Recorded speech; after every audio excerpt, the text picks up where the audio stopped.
नमस्कार। तो शाम के 4:30 बजने वाले हैं। वक्त है उत्तराखंड लाइव का। आपके साथ मैं हूं प्रीति बिष्ट। सबसे पहले बात करेंगे महेश नेगी मामले की।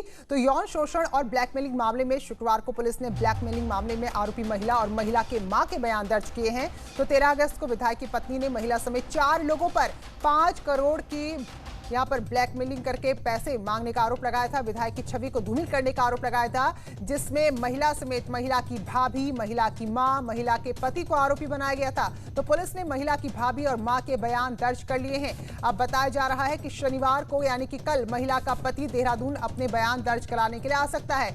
तो शामली में महिला का पति रहता है। इससे पहले अपनी सुरक्षा की बात कहकर आने से मना कर चुका है। वहीं महिला ने विधायक महेश नेगी पर आरोप लगाए हैं और कहा है कि महेश नेगी ने उसके पति को भी जान से मारने की बात कही थी। वहीं पुलिस पर भी दबाव विधायक बना रहा है, जिसके चलते महिला का मुकदमा दर्ज नहीं हो रहा।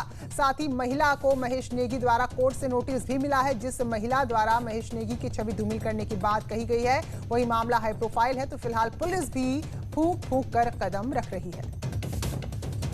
बच्चे का डीएनए टेस्ट चाहिए और डीएनए टेस्ट मैं करवाऊंगी अपने बच्ची का।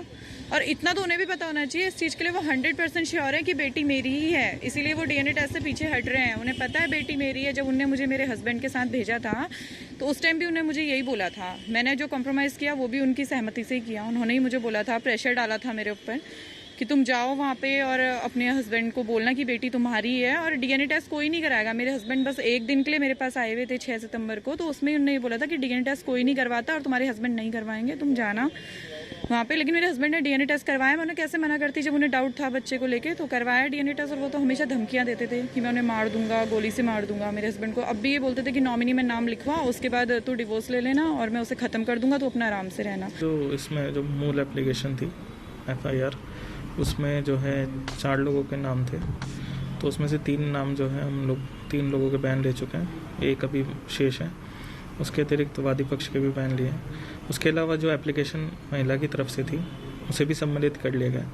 उसके बारे में भी हम लोगों ने काफ़ी पूछताछ और बयान दोनों पक्षों से ले चुके हैं। और इसके अतिरिक्त अन्य भी जो एप्लीकेशन और पत्रावली आई हुई है उनके बारे में भी बयान लिए जा रहे हैं और विवेचना प्रचलित है।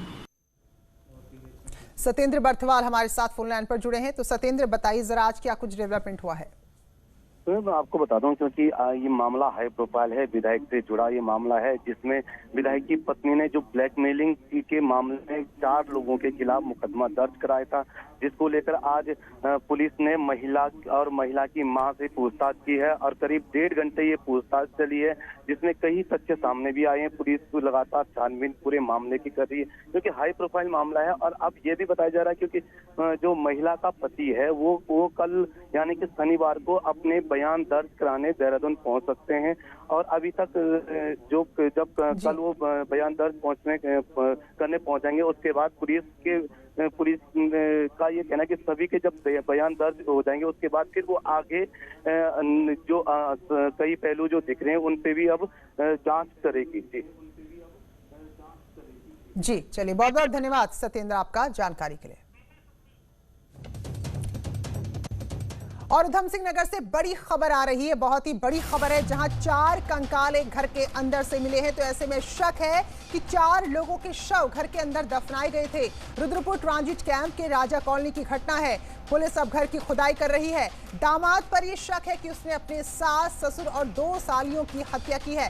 तकरीबन 1.5 साल पहले चारों लोग गायब थे और अब जबकि 4 कंकाल मिले हैं घर के अंदर से, तो ऐसे में कहीं ना कहीं कड़ियां को जोड़कर देखने की कोशिश की जा रही है। शैलेंद्र नेगी और जानकारी के साथ जुड़ चुके हैं। तो शैलेंद्र, बताइए, बड़ा चौंकाने वाला मामला है। देखिए, बेहद चौंकाने वाला मामला है और 1.5 साल बाद पुलिस इस घटना की तह तक पहुंच पाई है। और पुलिस ने जब पूछताछ की, लगातार गहनता से पूछताछ कर रही थी पुलिस इससे, और ये फरार चल रहा था पहले तो, लेकिन बाद में इससे पुलिस ने गिरफ्तार किया और ये पुलिस की गिरफ्त में आया। तो इस तरीके से इसने पुलिस को बताया है कि उसने घर के भीतर ही इन 4 लोगों की लाश को दफना दिया है और उसके बाद ये फरार हो गया। और इसके बाद पुलिस जो है वो अब तलाश में लगी हुई है, खुदाई चल रही है इस समय। घर की कुछ हड्डियां मिली हुई हैं, लेकिन क्योंकि कंकाल 1.5 साल पुराने बताए जा रहे हैं, तो इसलिए पूरी तरीके से बचे हुए हैं या नहीं बचे हुए हैं। इस समय उस खुदाई का दौर जारी है। उसके अलावा आईजी कुमाऊं के और एसएसपी उधम सिंह नगर मौके पर पहुंचे हुए हैं, क्योंकि एक बड़ा मामला माना जा रहा है। हालांकि ये जो ट्रांजिट कैंप का इलाका है, ये काफी लो प्रोफाइल लोग रहते हैं यहाँ पर, झुग्गी झोपड़ी का पूरा इलाका है। लेकिन इसके बावजूद भी अगर 4 लोगों की लाश मिल रही है, सास, ससुर और 2 सालियों की हत्या का आरोप इस शख्स पर लगा हुआ है। और ये गार्ड चल रहा था, जब इसकी गिरफ्तारी हुई तो पता लगा कि इसी ने इसकी हत्या की है और इसने हत्या को कबूला है। और जिसके बाद इस समय घर की खुदाई जारी है और थोड़ी ही देर बाद घटनाक्रम साफ हो पाएगा कि कितने नरकंकाल घर के भीतर दफनाए गए। जी जी, बहुत बहुत धन्यवाद शैलेंद्र आपका। तो ये बड़ी खबर है, हत्या करके घर के अंदर ही शवों को दफना दिया गया। बहुत बहुत शुक्रिया शैलेंद्र आपका। और अब बात करेंगे विवादों में रहने वाले चैंपियन की। तो चैंपियन की हूटर लगी गाड़ियों के साथ रैली मामले पर भगत की सफाई पर कांग्रेस के प्रदेश अध्यक्ष प्रीतम सिंह ने बीजेपी पर निशाना साधा। प्रीतम सिंह का कहना है कि चैंपियन ने कोई गलती नहीं की तो फिर उन्हें तलब क्यों किया गया। उन्होंने कहा कि इस बात का जवाब कांग्रेस को नहीं बल्कि बीजेपी जनता को दे। वैसे तो भारतीय जनता पार्टी का अंदरूनी मामला है। चैंपियन को जो है भारतीय जनता पार्टी के अध्यक्ष जो है कारण बताओ नोटिस देते हैं, उसका जवाब देते हैं, उनको 6 वर्ष के लिए निलंबित किया जाता है। लेकिन फिर जो है 13 महीने में उनको जो है बहाल किया जाता है। का प्रकरण चैंपियन का प्रकरण वैसे तो भारतीय जनता पार्टी का अंदरूनी मामला है। चैंपियन को जो है भारतीय जनता पार्टी के अध्यक्ष जो है कारण बताओ नोटिस देते हैं, उसका जवाब देते हैं, उनको 6 वर्ष के लिए निलंबित किया जाता है। लेकिन फिर जो है 13 महीने में उनको जो है बहाल किया जाता है। तो भाई ये तो जो सत्ता में बैठे हुए लोग, जो भारतीय जनता पार्टी के लोग हैं, उनके कृत्य को जो है प्रदेश के लोग देख रहे हैं। तो चैंपियन के खिलाफ देहरादून में ही नहीं बल्कि देश की राजधानी में भी प्रदर्शन हो रहा है। दिल्ली में आम आदमी पार्टी ने बीजेपी मुख्यालय के बाहर प्रदर्शन किया और चैंपियन की वापसी को यानी कि बीजेपी में फिर से शामिल करने को गलत बताया है। आम आदमी पार्टी का कहना है कि चैंपियन की बीजेपी में वापसी उत्तराखंड और वहां के लोगों का अपमान है।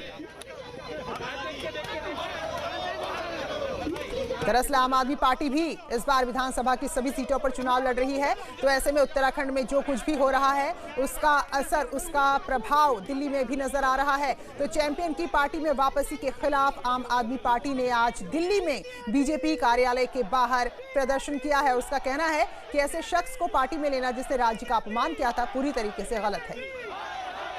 ये बताने आए हैं कि उत्तराखंड की महिलाओं का जो अपमान चैंपियन ने किया है, और वो चैंपियन नहीं, वो नकली चैंपियन है, उसको हम बर्दाश्त नहीं करेंगे। अभी तो उत्तराखंड में विरोध है, दिल्ली में जहाँ भी चैंपियन आएंगे हम उसका घोर घेराव करेंगे और हम उसकी बर्खास्तगी की मांग करते हैं। और हम पूछना चाहते हैं अमित शाह से कि इसमें क्या सेटिंग हुई है जिसको आप 13 महीने में वापस लाए हो, उसको इतनी जल्दी वापस क्यों लाए, क्या सेटिंग हुई है। और वहीं नीट और जेईई के एग्जाम को रद्द करने की मांग को लेकर भी कांग्रेस आंदोलन कर रही है। राज्य भर में कांग्रेस ने प्रदर्शन किया है। जिला मुख्यालयों के साथ शहरों में भी प्रदर्शन किया गया है। प्रदेश कांग्रेस ने देहरादून में सीबीएसई ऑफिस के बाहर प्रदर्शन किया। तो कांग्रेस के प्रदेश अध्यक्ष का कहना है कि कोरोना के काल में ऐसे हालात नहीं है कि बच्चों की परीक्षाएं कराई जाए। उन्होंने कहा कि छात्रों और अभिभावकों को यहाँ मुश्किल में डाला जा रहा है। उनकी मर्जी के बगैर सरकार इस फैसले को उन पर थोप रही है। शर्म नहीं तो डूब मरो, सरकार कोरोना की इस महामारी में लगातार जो है जिस तरीके का कृत्य कर रही है और परीक्षाओं को कराने पर आमादा है, निश्चित रूप से कई प्रदेशों के मुख्यमंत्रियों ने भी इससे असहमति व्यक्त की है। उन्होंने कहा हम अपने प्रदेश में परीक्षाओं को संचालित नहीं करा पाएंगे। और जिस तरीके से कोरोना लगातार फैलता जा रहा है तो छात्रों के भविष्य से और अभिभावकों के भविष्य से जो है केंद्र सरकार खिलवाड़ करने का काम कर रही है। बीजेपी प्रदेश अध्यक्ष बंशीधर भगत के यमुना कॉलोनी स्थित आवास पर सभी 7 मोर्चों के प्रदेश अध्यक्षों की बैठक हुई है, जिसमें पार्टी के महामंत्री संगठन अजय कुमार, महामंत्री कुलदीप कुमार और महामंत्री राजेंद्र भंडारी भी उपस्थित रहे। जनवरी में प्रदेश अध्यक्ष के चुनाव के बाद अभी तक अपने मोर्चों की कार्यकारिणी घोषित नहीं कर पाए हैं। बैठक में कार्यकारिणी के विस्तार को लेकर चर्चा की गई है।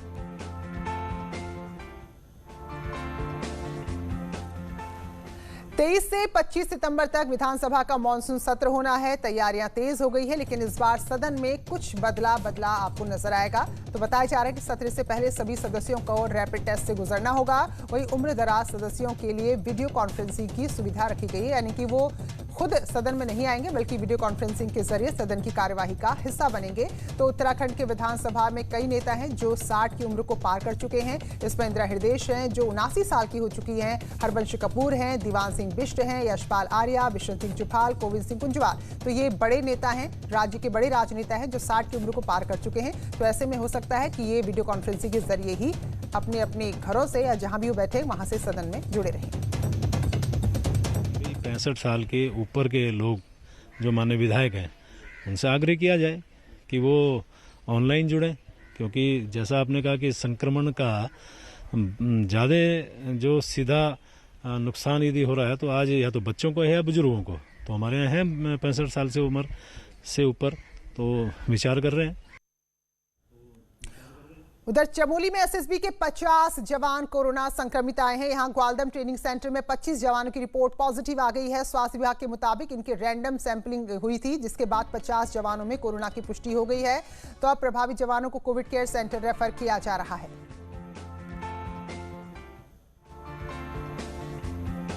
उधर नई टिहरी में कोरोना के बढ़ते खतरे को देखते हुए प्रशासन ने सैंपलिंग का काम तेज कर दिया और शहर में 9 कंटेनमेंट जोन बना दिए गए हैं। नई टिहरी शहर में अभी तक 13 लोग कोरोना पॉजिटिव मिले हैं और कंटेनमेंट जोन में स्वास्थ्य विभाग की टीम सैंपलिंग कर रही है। प्रशासन का कहना है कि शहर में कम्युनिटी स्प्रेड को रोकने के लिए जो जांच के लिए नमूने हैं उनको संख्या बढ़ाई जा रही है।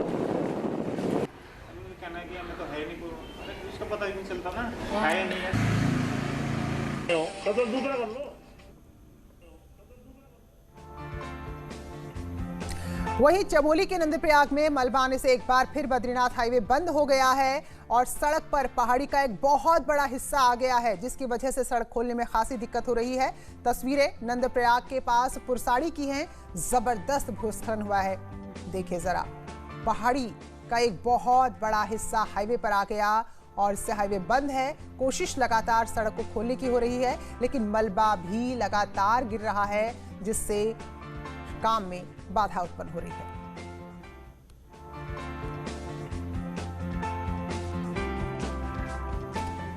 उधर रामनगर के पास चुकुम गांव में बरसात से हालात और ज्यादा खराब हो गए हैं। तो आजादी के बाद से अब तक चुकुम गांव के जो लोग हैं वो एक पुल की लगातार मांग कर रहे हैं और हर साल यहां तबाही आती है। तस्वीरों को आप देखेंगे तो समझ जाएंगे कि ये लोग किस हालात में रहते हैं, देखिए जरा। और ये कोई ऐसा नहीं कि पहली बार इस बार हुआ। चुकुम गांव का अमूमन आप हर बरसात में नाम सुनते हैं, जहां हर रोज ये लोग कोसी नदी को पार करते हैं अपनी जान जोखिम में डालकर। आप खुद कल्पना कीजिए, अगर आपको स्कूल जाना है, ऑफिस जाना है, किसी काम से जाना है और ऐसे ही नदी हर रोज पार करनी पड़ी तो सोचिए कितना असर पड़ेगा। बस एक पुल अगर बन जाता तो उनकी सारी समस्या खत्म हो जाती। लेकिन आजादी के बाद से अब तक, चलिए आजादी को भी छोड़िए, राज्य बनने के बाद से अब तक इन लोगों को एक अदद पुल तक नहीं मिल पाया है। और ऐसे में अगर कोई बीमार पड़ जाए तो सोचिए उस पर आफत ही आ जाती है, क्योंकि जो बीमार शख्स है उसको भी ऐसे ही रास्ते से गुजरना होगा।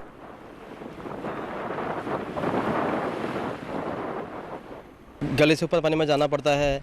अगर कोई बीमार हो गया तो बहुत दिक्कत हो जाती है। कम से कम 8 किलोमीटर जंगली रास्ते से हमको कुनखेत वाले पुल से जाना पड़ता है। उस रास्ते में टाइगर का, हाथी का बड़ा खतरा होता है। सर ये जब से हमने होश संभाला, यहाँ पे बरसात के दिनों में बाढ़ काफ़ी आ जाती है, जिससे आने जाने में जान जोखिम का खतरा रहता है। और ये हमारे यहाँ के बच्चे जो है नदी क्रॉस करके आते हैं और कभी भी जो है पानी बढ़ने का खतरा रहता है और कभी भी जान जोखिम में डाल के यहाँ से क्रॉस करते हैं। सोचिए कब पुल तक नहीं बन पाया और जिसका खामियाजा बच्चे, बुजुर्ग, युवा सब कोई भुगत रहे हैं। और टिहरी से खबर है, यहाँ गधेरे में फंसी एक गाय को बचा लिया गया। भारी बारिश के चलते नौलचामी गधेरा उफान पर है और नौलचामी गधेरे के बीचों बीच एक गाय फंस गई थी, जिसके बाद पुलिस और एसडीआरएफ की टीम ने उसे जैसे तैसे बचा लिया है। तो काफी समय इसमें लग गया, लेकिन जो टीम है एसडीआरएफ की, वाकई में इनके जज्बे को भी सलाम करना होगा, क्योंकि ऐसे वक्त पर यही देवदूत साबित होते हैं। और देखिए एक बेजुबान को इन्होंने अपनी जान जोखिम में डालकर बचाया है। गौ माता की जय, गौ माता की जय। और अब आपको उत्तरकाशी के सरबडियार इलाके में ले चलते हैं और इस इलाके को देखकर आपको लगेगा मानो हम किसी पाषाण युग में आपको लेकर आ गए हैं। पुरौला ब्लॉक का इलाका है जो पूरी तरह से तबाह हो चुका है। ना रास्ते बचे हैं, ना सड़कें बची हैं, ना ही कोई व्यवस्था। हालत यह है कि लोगों को जिंदगी जीने के लिए जो बहुत ही मामूली संसाधन चाहिए होते हैं वो तक उपलब्ध नहीं है।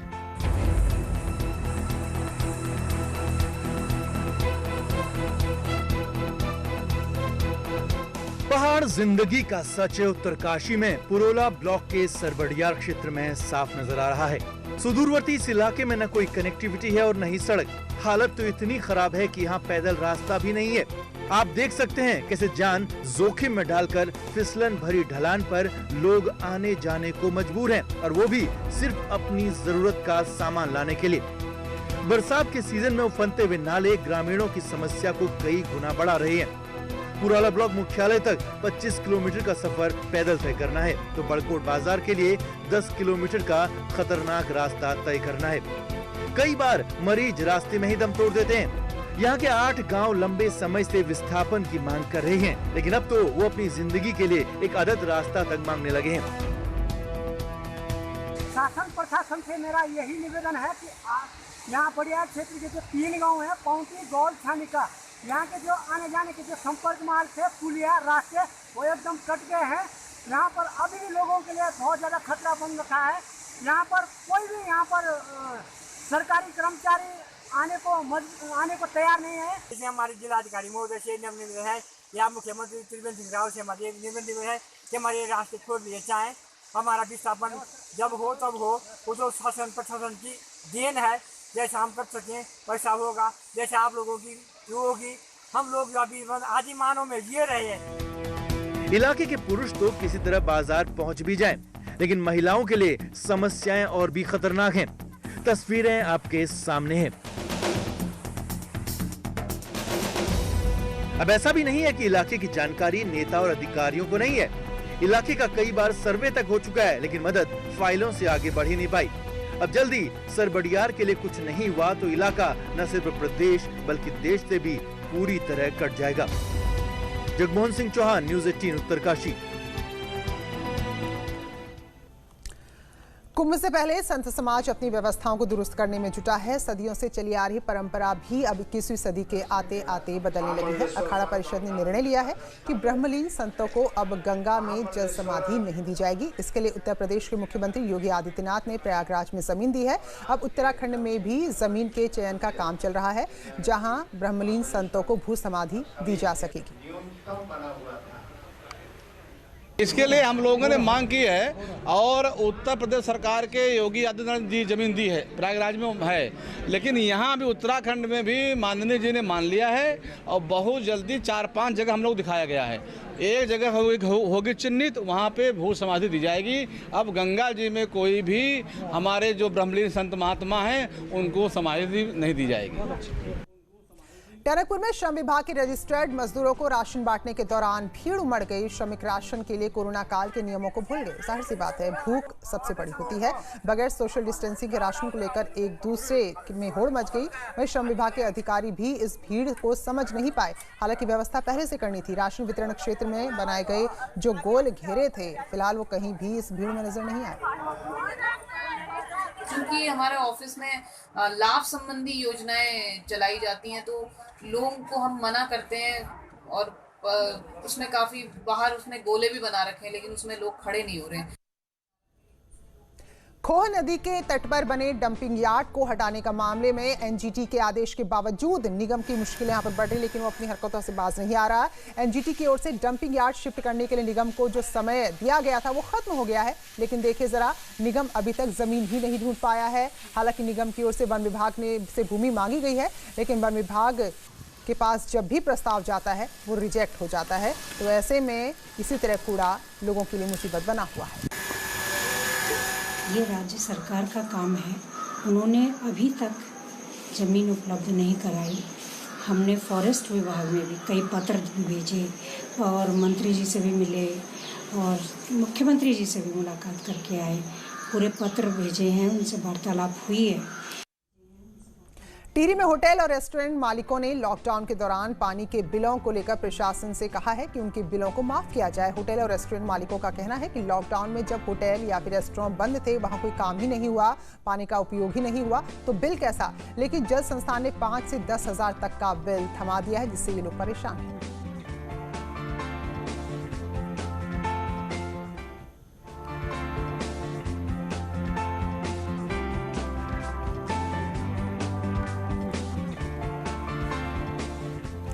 फिलहाल एक ब्रेक के लिए रुक रहे हैं, लौटेंगे जल्दी।